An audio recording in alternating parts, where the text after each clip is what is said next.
Thế chúng ta đang cùng với nhau đọc và suy niệm sách Khôn Ngoan. Sách Khôn Ngoan theo lịch đọc là ta có 2 tuần. Tuần trước mình đọc một nửa, và tuần này là đọc phần sau. Thế thì trong bài gửi cho các anh chị á, nó có cái phần tìm kiếm sự khôn ngoan, nhưng tôi cho đó là thuộc cái phần trước rồi. Cho nên hôm nay á, là tôi sẽ tập trung từ chương 11 cho đến hết. Và chắc là bản văn gửi cho các anh chị nó chưa đủ đâu. Tuần tới thì nó mới đủ. Nhưng tuần tới thì chúng ta lại có việc khác. Thế bây giờ mời các anh chị lấy sẵn sách Khôn Ngoan ở chương 11. Từ chương 11 cho đến chương 19, tác giả sách Khôn Ngoan nói đến sự quan phòng của Thiên Chúa, đặc biệt là trong cuộc xuất hành của dân Chúa mà lớp chúng ta đã có dịp tìm hiểu rồi. Cho nên khi nói đến ở đây, tôi bảo đảm là các anh chị rất dễ nắm vấn đề, bởi vì ta đã biết sách xuất hành rồi. Tác giả sách Khôn Ngoan nhấn mạnh sự quan phòng của Thiên Chúa bằng cách này, bằng cách là ông ấy đọc lại sách xuất hành, nhìn lại biến cố xuất hành của dân Chúa trong thời Cựu Ước, và ông ấy làm nổi bật những tương phản. Cũng cùng một sự vật, cũng cùng một biến cố, nhưng Chúa dùng sự vật và biến cố đó trở thành tai họa và sự trừng phạt cho dân Ai Cập. Thì Chúa cũng lại dùng biến cố và những sự vật đó để chúc phúc lành cho dân Israel. Đấy, cái ý tưởng chủ đạo nó nằm ở chỗ đó. Ý tưởng chủ đạo là như vậy. Nhưng mà bây giờ để thấy cho nó rõ đó, thì ta phải đi theo tác giả để ta nhìn vào từng sự kiện một. Trước hết, ông ấy đưa ra ví dụ về nước. Ta đọc ở trong sách Khôn Ngoan mà chương 11 đó, từ câu 6 trở đi, thì có phải các anh chị thấy là có ví dụ thứ nhất là về nước không? Đó, thấy rõ nhé. Nhưng mà bây giờ chịu khó cùng với tôi lấy lại sách xuất hành coi. Chương 7, câu 17. 3 năm học thánh kinh này thì mở sách thánh là giỏi lắm. Chương 7 câu 17 viết làm sao? Đức Chúa phán thế này: cứ dấu này các ngươi sẽ biết ta là Đức Chúa. Ta sẽ dùng cây gậy đang cầm trong tay mà đập nước sông, và nước sẽ hóa thành máu. Cá dưới sông sẽ chết, sông sẽ ra hôi thối, và người Ai Cập sẽ không thể uống nước sông được nữa. Đấy, như vậy ở đây là nước. Nhưng mà khi Mô-sê cầm gậy đập vào nước thì nước thành máu, và dòng sông đó trở thành dòng sông sự chết. Đối với dân Ai Cập là như vậy. Bây giờ chúng ta mở tiếp chương 17 coi, cũng sách xuất hành. Để ý câu thứ 5. Đức Chúa phán với ông Mô-sê: ngươi hãy đi lên phía trước dân, đem theo một số kỳ mục Israel, cầm lấy cây gậy ngươi đã dùng để đập xuống sông Nin và đi. Còn ta sẽ đứng ở đằng kia trước mặt ngươi trên tảng đá ở núi Khoreb. Ngươi sẽ đập vào tảng đá, từ tảng đá nước sẽ chảy ra cho dân uống. Ông Mô-sê đã làm như vậy, trước mắt các kỳ mục Israel. Đấy, các anh chị để ý nha. Mô-sê lại cầm gậy. Cái cây gậy này với cái cây gậy mà lúc trước ông ấy đập ở trên sông Nin đó, là hai cây hay là một cây? Có một cây gậy thôi. Mà trước đó thì ông ấy cầm cây gậy đó, ông đập ở trên sông Nin đó, thì nước thành máu. Còn ở đây ông ấy cầm cây gậy đó, ông ấy đập vào tảng đá, thì đá thành nước vọt ra. Đấy, tác giả sách Khôn Ngoan so sánh đó, đưa ra một ví dụ về nước. Nước là sự vật ở trong thiên nhiên. Chúa dùng nước để trừng phạt người Ai Cập. Đang khi đó Chúa lại dùng nước để nuôi sống dân Ngài. Nuôi sống dân Ngài trong hành trình sa mạc khô khan, nóng cháy, toàn là đá sỏi, vậy mà vẫn có nước. Đó là một ví dụ. Ví dụ thứ hai, các anh chị đọc ở trong sách thánh của các anh chị đó, thì sẽ thấy nó hơi tản mát, bởi vì người ta cứ theo thứ tự.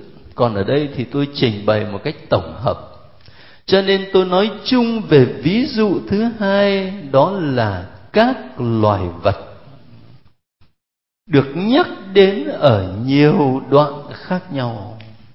Bây giờ cụ thể các anh chị lấy sách Xuất Hành trở lại chương 7. Trong chương 7 này, sách Xuất Hành kể về những tai ương ở Ai Cập.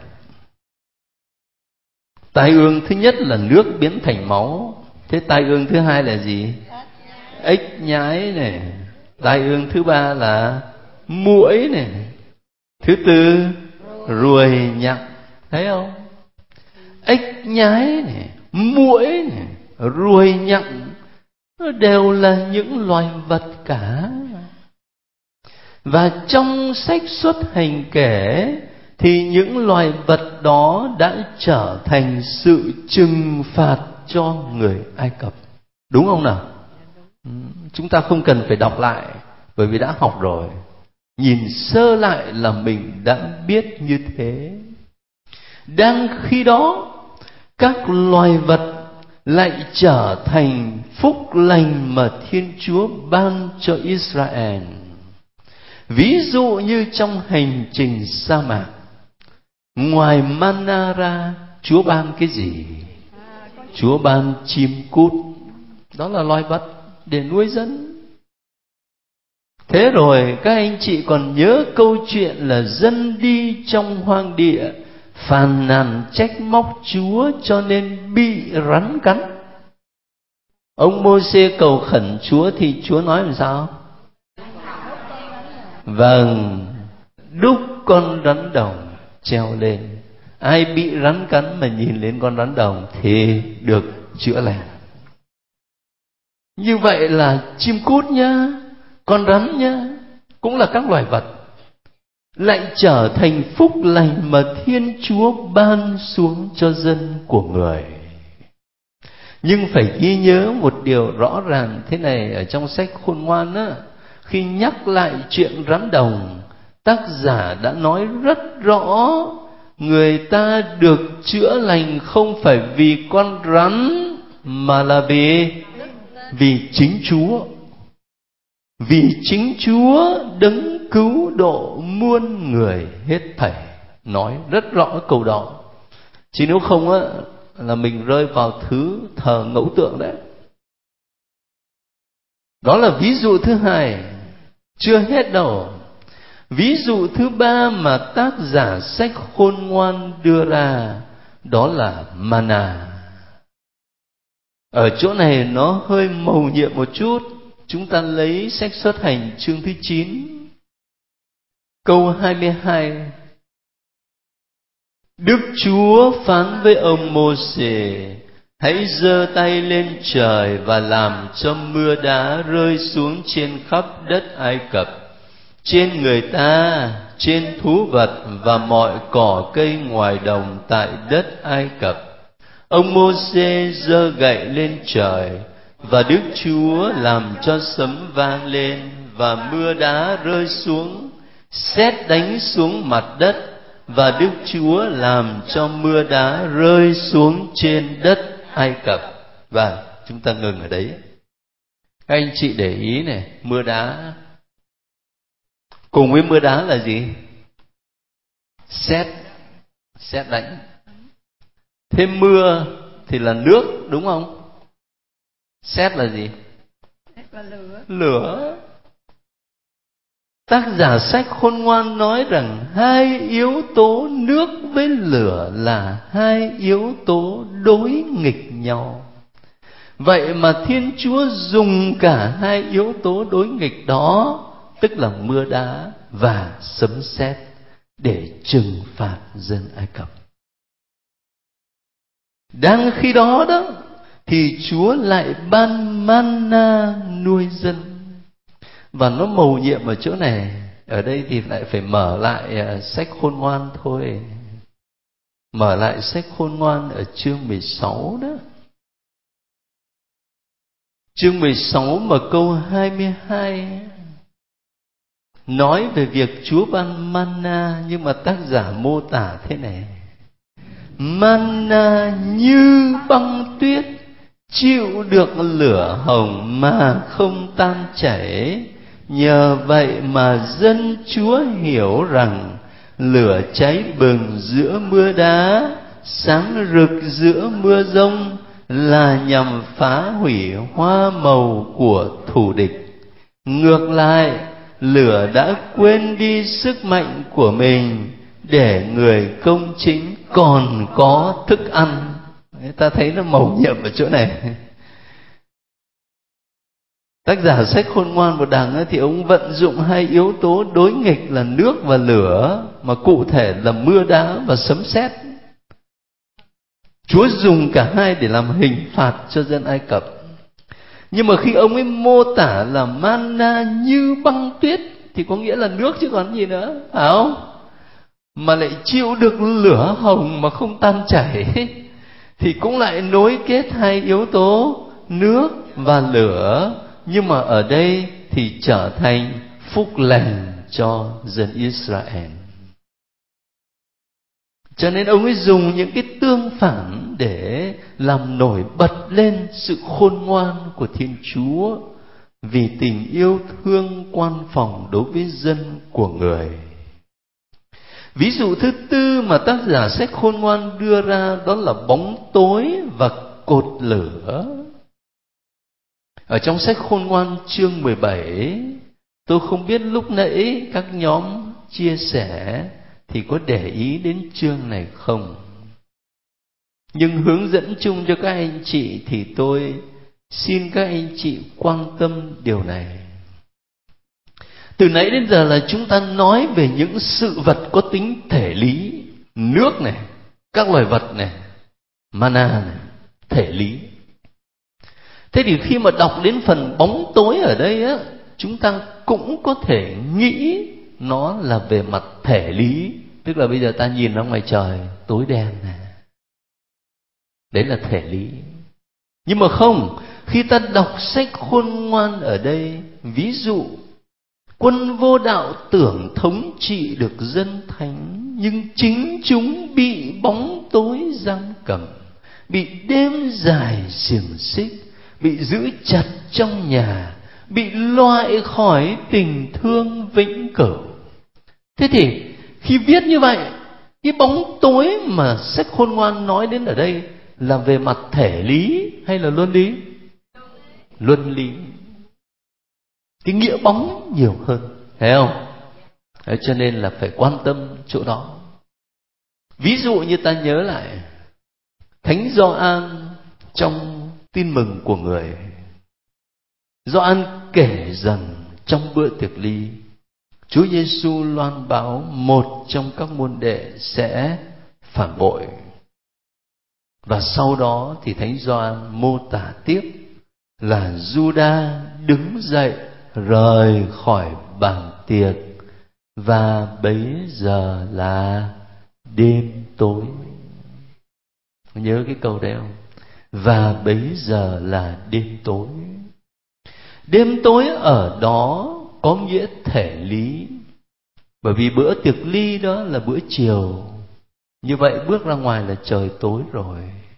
Nhưng đêm tối ở đó còn có nghĩa luân lý tinh thần nữa, bởi vì lúc đó quỷ dữ đã nhập vào Giuđa. Hai nghĩa. Tin mừng của Thánh Gioan sâu sắc lắm. Tương tự như vậy, khi Thánh Gioan nói đến thế gian đó, có hai nghĩa. Thế gian là thế giới này mà chúng ta đang sống. Nhưng mà thế gian còn có một nghĩa luân lý, đó là nghĩa sống. Cái thế giới này nó tội lỗi, nó bị ma quỷ thống trị.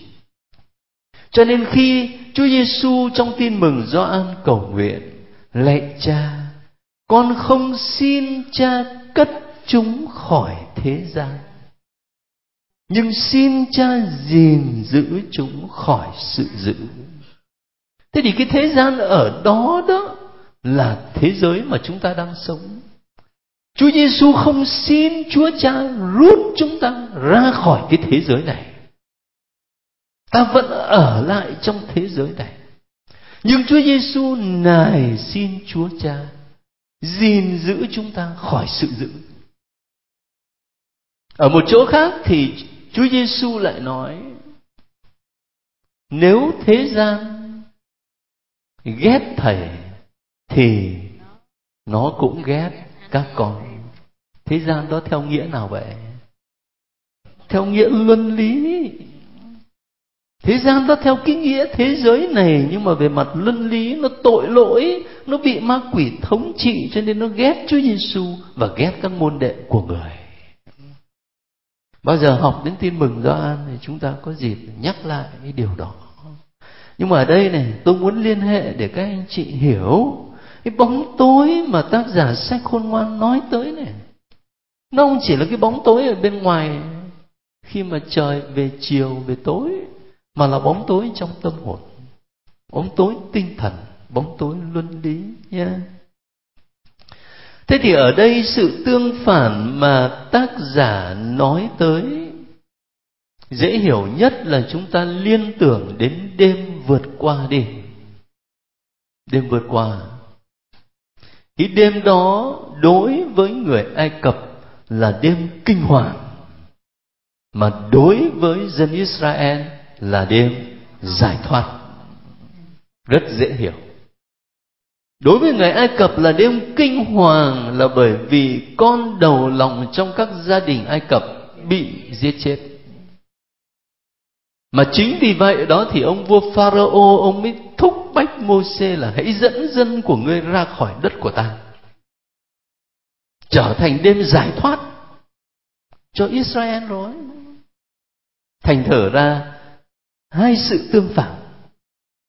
Tác giả cứ dùng những cặp tương phản như thế để mà làm nổi bật lên tình thương, sự khôn ngoan, sự quan phòng của Thiên Chúa đối với dân của người.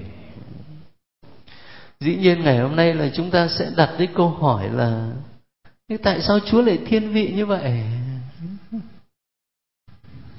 Tại sao Chúa lại thiên vị như vậy? Chúa lại dành cho dân Israel đủ thứ ân phúc như thế, mà lại trừng phạt Ai Cập như vậy?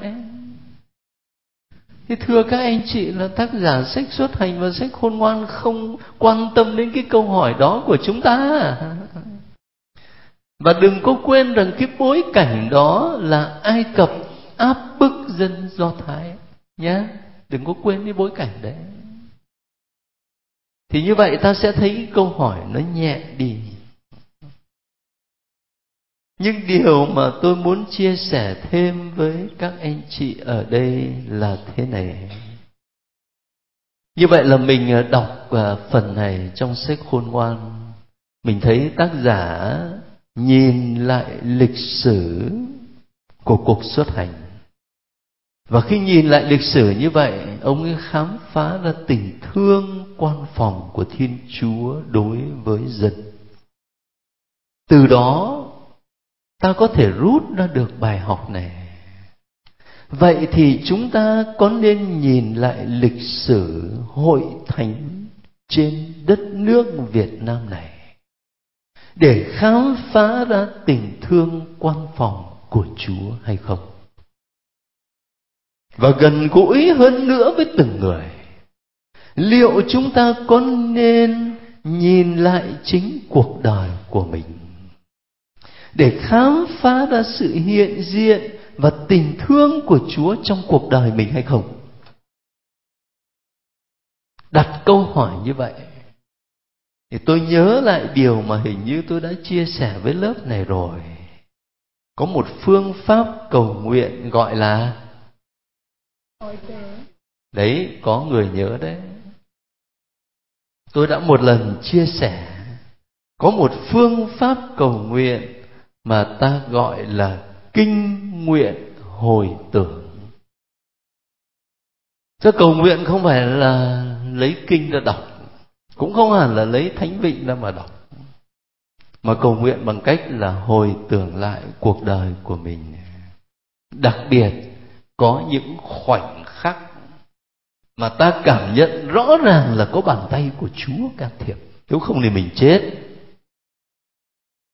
Rồi ta nhìn lại cuộc đời của mình, nhớ đến những con người đã ghi một dấu ấn sâu đậm trong đời mình. Ta nhìn lại cuộc đời của mình, nhớ đến những biến cố đặc biệt quan trọng trong đời mình. Rồi ta nhìn lại cuộc đời mình, nhớ đến cả những thương tích vẫn còn trong tâm hồn. Đấy, cầu nguyện bằng cách đó đó. Chẳng hạn như là nhớ lại cái khoảnh khắc đặc biệt. Tôi tin rằng tất cả các anh chị đều có hết.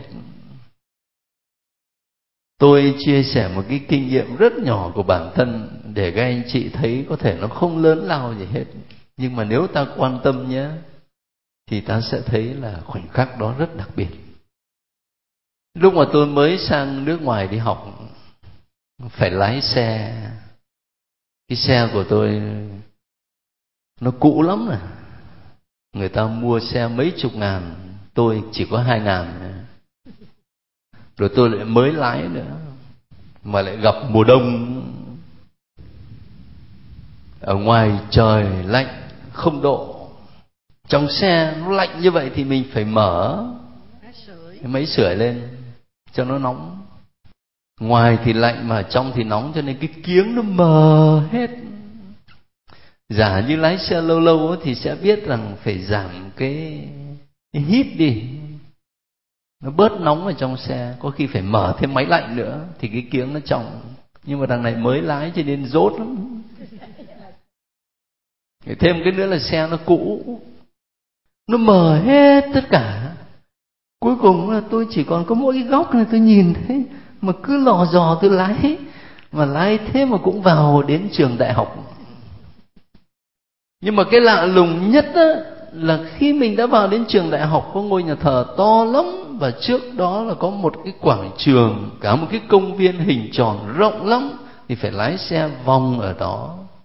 Tôi đang lái tự nhiên tôi thắng lại, thắng một cách rất là bất ngờ vậy thôi.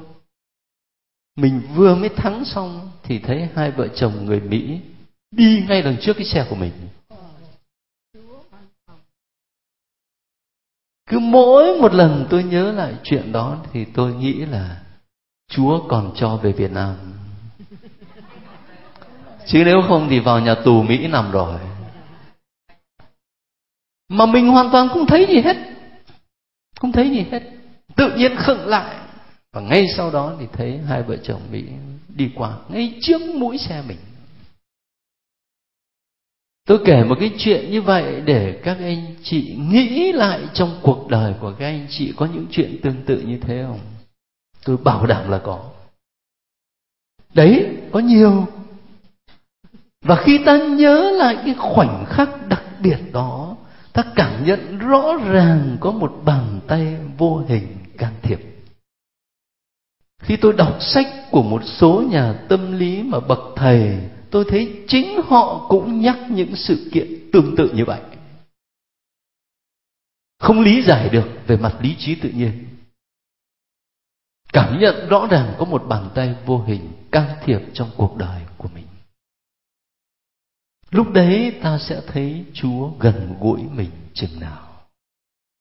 Lúc đấy ta sẽ thấy cái giáo lý của Hội Thánh về thiên thần bản mệnh gần gũi mình chừng nào. Chứ không phải chỉ là Thiên Chúa của những hệ thống triết học nó trừu tượng, nó xa vời. Tương tự như vậy, khi ta hồi tưởng nhìn lại cuộc đời của mình, những con người ghi dấu ấn rất sâu đậm trong đời của mình. Có thể là một cô giáo, có thể là một sơ nào đấy, có thể là một linh mục nào đấy, có thể là một người bạn nào đấy, mà có khi chỉ vì một câu nói của người ta thôi, hay là cái gương sống của người ta, mà cả cuộc đời của mình xoay chuyển. Nhớ Thánh Francisco Xavier, Ignacio nói có mỗi một câu thôi: lời lãi cả thế gian, mất linh hồn được cái gì? Thế mà xoay chuyển cả cuộc đời. Cuộc sống của chúng ta cũng có những con người ghi một dấu ấn đặc biệt trong cuộc đời của mình. Những con người đấy là sứ giả Chúa gửi đến trong cuộc đời của mình, mà có khi chính họ cũng không biết. Rồi những biến cố lớn trong cuộc đời. Sau năm 1975, tôi nghe không ít các ông là sĩ quan ngày xưa đến nói chuyện với tôi. Sau 1975 đi cải tạo là mất hết, không còn cái gì. Nhưng mà bây giờ thì lại cảm nghiệm là cái biến cố đấy nó tốt cho mình. Lúc đấy thì mình chỉ nhìn thấy biến cố đó là nó giết chết mình, mà bây giờ thì lại cảm nghiệm là biến cố đó có ích lợi cho đời sống thiêng liêng của mình. Chứ giá mà cứ như ngày xưa mình quyền hành thế thì không biết là mất linh hồn lúc nào. Có những biến cố rất đặc biệt. Đấy, tôi muốn nhân cái việc mà tác giả sách Khôn Ngoan này suy tư đức tin bằng cách nhìn lại lịch sử của Israel, qua những biến cố đó khám phá ra Thiên Chúa hiện diện, Thiên Chúa yêu thương, Thiên Chúa quang phóng. Thì mỗi chúng ta cũng vậy. Tại sao mình không nhìn lại cuộc đời của mình để khám phá ra Thiên Chúa hiện diện, Thiên Chúa yêu thương, Thiên Chúa quang phóng cuộc đời mình? Mà mình chỉ đến với Chúa bằng cái đầu thôi, suốt ngày lo chứng minh như là 2 cộng với 2 là 4. Mà có chứng minh ra đi nữa thì Chúa cũng vẫn ở đâu, chứ đâu có cảm nghiệm là Chúa trong tâm hồn mình đâu. Còn khi mình nhìn lại những biến cố rất thật và rất sống động trong cuộc đời như vậy đó, ta sẽ thấy Chúa ở gần mình chừng nào. Thánh Augustino diễn tả: Chúa ở trong con sâu hơn chính con. Nhiều khi mình sống hời hợt lắm, chạy theo những cái bên ngoài, mà ít khi có cái nhìn vào phía bên trong. Chúa ở trong chúng ta sâu hơn cả chính mình. Bây giờ điểm mà không có ở trong bài gửi cho các anh chị cũng nằm ở trong những chương 11 đến 19. Nhưng khi ta đọc, nếu để ý thì sẽ thấy xen kẽ vào những suy tư mà tôi mới trình bày. Tức là tác giả làm nổi bật những tương phản trong biến cố xuất hành để chứng minh sự khôn ngoan và tình yêu thương của Chúa đó. Thì nó có những phần mà tác giả nhấn mạnh đặc biệt về vấn đề này, đó là thờ ngẫu tượng. Khi đọc sách Khôn Ngoan có để ý nè, có không? Thờ ngẫu tượng.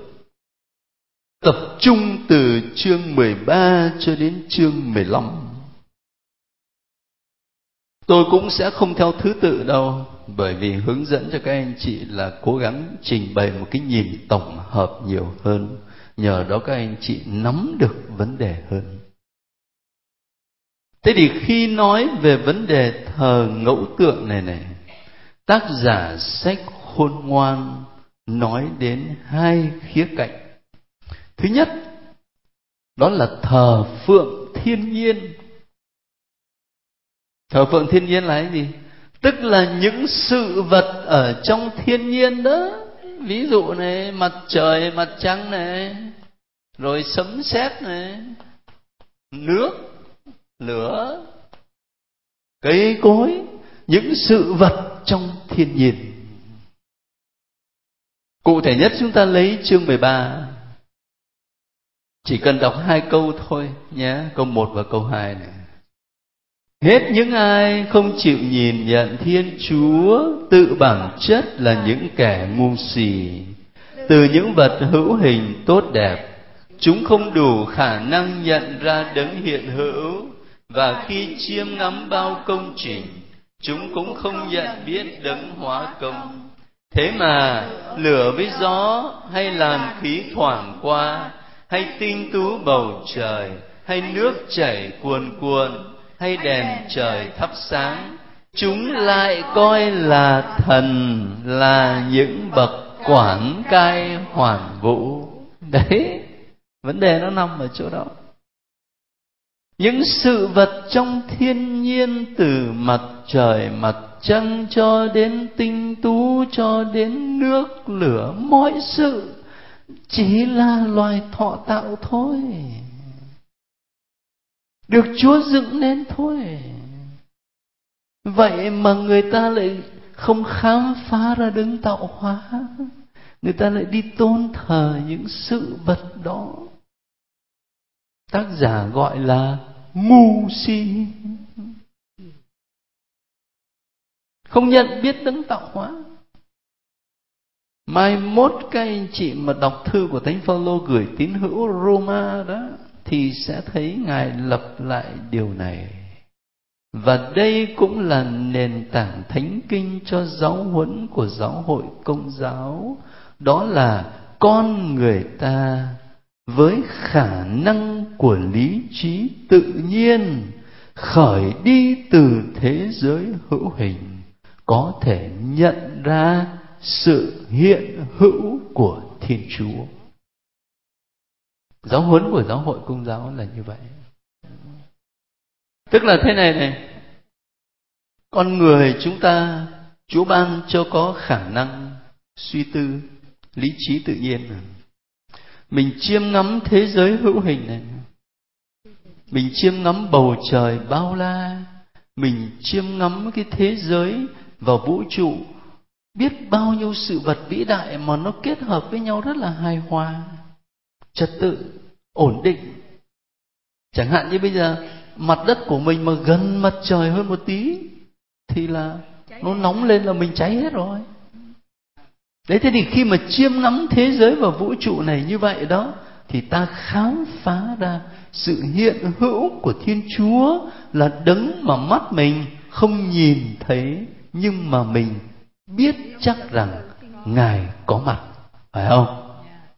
Đơn giản chẳng hạn như là tôi thấy cái bảng hay là cái bàn này đây nè, tôi có thấy ông nào ở đây đâu, nhưng mà tôi biết là có ai làm cái bàn này ra. Có nhiều triết thuyết thì người ta phủ nhận cái khả năng của lý trí. Người ta bảo là chúng ta không thể biết là Thiên Chúa hiện hữu hay không hiện hữu. Thuyết đó gọi là thuyết bất khả truy. Còn những anh em vô thần thì bảo rằng Thiên Chúa không hiện hữu. Tác giả sách Khôn Ngoan gọi là ngu si. Thế này mà nhà nước lại duyệt sách thánh mà cho in thì cũng buồn lắm ấy, đúng không?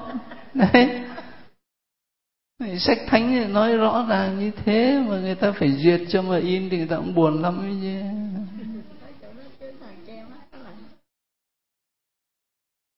Thế nhưng tác giả sách Khôn Ngoan không ngừng ở đây.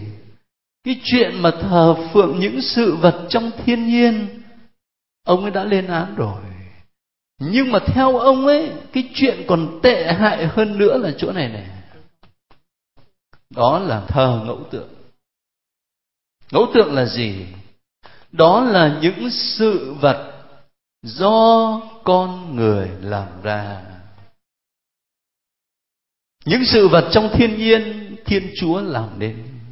Thờ phượng những sự vật đó mà không nhận ra Chúa đã là ngu rồi. Bây giờ tệ hơn nữa đó là đi thờ phượng cầu khẩn với những sự vật mà tay con người làm ra. Đối với tác giả sách Khôn Ngoan thì điều này tai hại hơn nhiều, tệ hại hơn nhiều. Và ông ấy diễn tả, xin lỗi, một cách cay độc lắm à. Ta lấy ví dụ nha.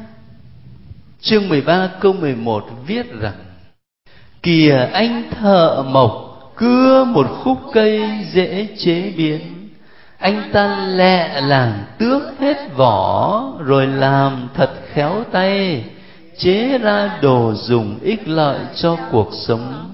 Xong việc, anh lấy những mẩu thừa đem nấu nướng thức ăn, rồi anh ăn thỏa thích. Nhưng còn lại một mẩu chẳng dùng được việc gì, vì cong queo và đầy mấu đầy mắt. Anh đem ra khắc khắc chạm cho qua giờ. Anh chạm trổ vào những lúc rảnh rỗi, khéo léo tạc ra một hình người, hoặc làm cho giống một loài vật hèn kém. Sơn đỏ phết hồng lên mặt mũi, che lấp những vết dơ. Rồi anh dọn một nơi thích hợp trên tường, đặt nó lên, đóng đinh cho chắc. Rồi bỏ cái câu 16 đi. Thế mà anh lại chẳng ngượng ngùng lên tiếng khẩn cầu trước vật không hồn ấy, trong những chuyện liên quan tới của cải vợ con. Thế tác giả có vẻ cay độc lắm.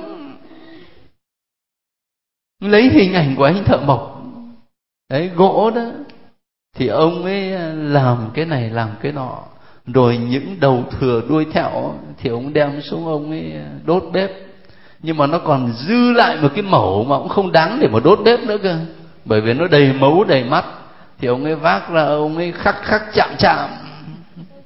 Thế là nó thành một tượng, và ông ấy gắn lên trên tường. Ông bảo đấy là tượng thần. Thế là bắt đầu ông cúi mình, ông thờ lại, ông ấy cầu xin. Tác giả nói thiết là cay độc. Nếu mà ta đọc ở dưới đó thì sẽ thấy tác giả dùng một hình ảnh khác, không còn phải là ông thợ mộc, mà là ông thợ nào nữa? Ông thợ gốm. Đấy, ông thợ gốm cũng lại làm như vậy, lấy đất nắn hình người. Và sau đó tác giả phê phán một câu thôi.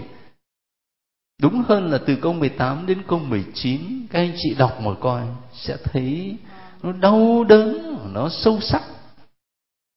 Với vật không hồn anh xin sự sống, với vật không kinh nghiệm anh xin sự giúp đỡ, với vật không đi được nửa bước anh xin ơn thượng lộ bình an, với vật không nhích nổi đôi tay anh xin cho mình nhiều sức lực, cho việc tay mình làm được mỹ mãn thành công. Ông này chắc ông ấy bút chiến được, thấy không? Nói bằng một giọng văn nó châm biếm mà đọc thấy nó nhức nhối. Mình để xin thượng lộ bình an, tưởng xin ai? Xin với cái khúc gỗ mà tự nó không nhích được một bước. Rất là đau đớn. Nhưng mà chúng ta đừng chỉ cười thời xưa nhá. Lát nữa suy nghĩ coi ngày hôm nay mình có làm tiếp vậy không? Có nhiều điều tế nhị bởi vì có thể chạm đến các tôn giáo. Nhưng mà cứ nghĩ mà coi, mình có tiếp tục một cái lối suy nghĩ và lối sống như vậy. Nhưng tác giả sách Khôn Ngoan còn sâu sắc hơn ở chỗ này này. Ông ấy không chỉ châm biếm, không chỉ phê phán, mà ông ấy còn phân tích. Và hai điều mà ông ấy phân tích tôi thấy đáng quan tâm. Đó là nguyên nhân và hậu quả. Nguyên nhân dẫn đến chỗ thờ ngẫu tượng và hậu quả của việc thờ ngẫu tượng trong cuộc sống con người nó làm sao. Bây giờ nói đến nguyên nhân. Ở chương 14, các anh chị sẽ thấy tác giả nói hai ví dụ để mà cắt nghĩa về nguyên nhân hay là nguồn gốc của việc thờ ngẫu tượng. Ví dụ thứ nhất đó, là ông ấy nhắc đến hình ảnh một người cha bị mất con. Một người cha mất con, cho nên mới nặn hình tượng của đứa con, rồi tôn kính nó như là thần thánh vậy. Mà người cha đấy lại là người có quyền, thế là bắt mọi người cũng lại làm như vậy. Nó mới sinh ra cái chuyện là ngẫu tượng. Ông lại lấy thêm một ví dụ thứ hai nữa. Một ông lớn nào đấy, lãnh đạo của một đất nước chẳng hạn, nhưng mà ông ở xa. Thế thì dân chúng ở xa ông ấy mới lại nắn hình, nắn tượng ông ấy lên. Thế rồi tôn ông ấy như thần thánh vậy, rồi thờ ông ấy. Tác giả sách Khôn Ngoan lấy hai cái ví dụ đó cho mình thấy nguồn gốc của việc thờ ngẫu tượng nó nằm ở đâu. Những người vì ở xa không thể diện kiến long nhan để thờ kính, thì từ xa đã họa lại dung nhan, làm ra ảnh tượng vua chúa mình thờ kính, rồi xum xoe tưng bốc ông vua vắng mặt, như thể ông có mặt ở đó. Đấy. Như thể ông có mặt ở đó chứ còn có thật đâu. Nguồn gốc của việc thờ ngẫu tượng là như vậy. Thế rồi khi mà người ta thờ ngẫu tượng chứ người ta không thờ Thiên Chúa chân thật, thì hậu quả là cái gì? Tác giả cũng nói đến những hậu quả. Đó là con người ta để cho mình bị dục vọng và những sở thích tự nhiên lôi cuốn vào đủ thứ tội ác. Họ giết trẻ thơ mà tế lễ, họ làm những nghi thức bí truyền, tổ chức những cuộc lễ man rợ theo những tập tục lố lăng. Họ không coi trọng mạng sống và xem thường cuộc hôn nhân trong sạch. Người này giăng bẫy sát hại người kia, người ta giết nhau bằng thủ đoạn hoặc làm khổ nhau vì chuyện ngoại tình. Đấy, những cái hậu quả của việc thờ ngẫu tượng nó là như thế. Thế khi đọc sách thánh thì luôn luôn tôi mời các anh chị không chỉ đọc sách thánh theo nghĩa là đọc một bản văn quá khứ, mà đọc xong rồi phải suy nghĩ về đời sống của chính mình, của anh chị em mình. Ngày hôm nay ở đây cũng vậy. Nói đến việc thờ ngẫu tượng thì thời đại của chúng ta vẫn được coi là thời đại khoa học kỹ thuật cao mà. Cho nên cái việc mà thờ phượng những sự vật ở trong thiên nhiên đó có còn không? Ít thôi, phải không? Còn nhưng mà ít thôi so với ngày xưa. Nhưng mà cái chuyện con người tạo nên những ngẫu tượng để mình tôn thờ thì có không? Nhiều lắm, nhiều lắm. Ngày hôm nay người ta vẫn tiếp tục dựng những con người bằng xương bằng thịt mà cứ tôn vinh như là thần thánh vậy. Một lãnh tụ nào đấy chẳng hạn, một siêu sao điện ảnh nào đấy chẳng hạn, đang khi mà đi tìm lại lịch sử thật về những con người đó thì đầy những chuyện nhơ nhuốc, đầy những chuyện bê bối. Nhưng mà người ta vẫn cứ tiếp tục dựng lên để mà thờ. Rồi ngày hôm nay người ta vẫn tiếp tục để tôn kính những sự vật cho dù hấp dẫn lắm, như là tiền bạc, như là quyền lực. Nhưng nói cho cùng thì nó cũng là sự vật chứ gì đâu. Vậy mà người ta vẫn biến nó thành thần và để nó sai khiến mình và làm nô lệ cho nó. Rồi cũng như ngày xưa, người ta vẫn thích chạy theo những nghi lễ huyền bí. Các anh chị có nghe những giáo phái lúc sau này không? Có cả giáo phái thờ sa tăng nữa. Người ta vẫn muốn chạy theo những nghi lễ huyền bí, những cuộc lễ man rợ. Ta thấy tác giả sách Khôn Ngoan nói cách đây 20 mấy thế kỷ, ngày hôm nay vẫn y như vậy, có khi còn nặng hơn. Mà cái nguồn gốc sâu xa là ở đâu? Là bởi vì người ta đã loại bỏ Thiên Chúa đích thực ra khỏi cuộc đời của mình. Lúc đấy tâm hồn của người ta trống rỗng đến vô cùng, và người ta phải tìm cách lấp đầy sự trống rỗng đó bằng đủ thứ hình thức. Cho nên nó giống như là một quy luật tự nhiên vậy. Ở một xã hội nào mà người ta chủ trương vô thần chẳng hạn, thì người ta bằng mọi giá phải dựng một con người làm thần thánh để thay vào Thiên Chúa mà người ta phủ nhận. Như một quy luật vậy. Cho nên ta đọc lại sách Khôn Ngoan để học sự khôn ngoan. Sự khôn ngoan thì vĩnh cửu, không chỉ cho cách đây 20 mấy thế kỷ, nhưng mà cho ngày hôm nay nữa. Vẫn có đó những bài học rất thời sự cho ta suy nghĩ không chỉ về đức tin mà về cuộc sống của con người. Sống cho đúng với phẩm giá mà Chúa ban cho là hình ảnh của Chúa. Thánh Lễ TV trân trọng cảm ơn quý vị đã quan tâm theo dõi và đăng ký kênh. Kính chúc quý vị luôn được mạnh khỏe, bình an trong Chúa và mẹ. Xin chào và hẹn gặp lại quý vị trong các video tiếp theo.